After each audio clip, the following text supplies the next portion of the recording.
شما آقای علیفر همین الان ماشین خودتون اگر 10 سال باشه تمام رنگش با بدون رنگش توی نمایشگاه یه قیمت داره؟ قطعا نه، متفاوت. خب پس چرا قانون اینجوری درست کردیم؟ حالا من از این فراتر میرم، حالا من شاید سمت بیمه‌گرم، ولی خب باید حق رو گفت. من الان یک ماشینی دارم که سپرش هم تعویض شده است و افت قیمت داره. ما خب اصلا بابت سپر افت قیمتی نمیدهیم. خب اصلا این ما اگر بخوایم ایدئال فکر کنیم آقای دکتر، گام به گام نیست. اصلا من میگم شما یه کاری رو کردید که واقعا بیشتر از این که کمک بکنه هم دست من مردم زیان دیده رو بستید، هم دست شرکت بیمه رو بستید.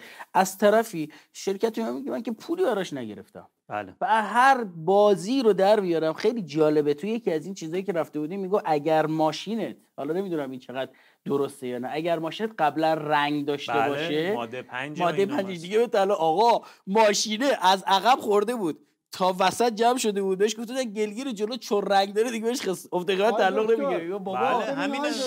چون افت قیمت رو انجام شده. یعنی ببینید مثل ما خب یه اصلی داریم در بیمه، اصلی هستش به نام اصل غرامت. من قرار نیستش که شما رو برگردونم با حالت اولیه بهتر. من قراره که یه خسارتی رو به شما بدهم که اون هزینه هایی که شما متحمل شدی رو جبران بکنه.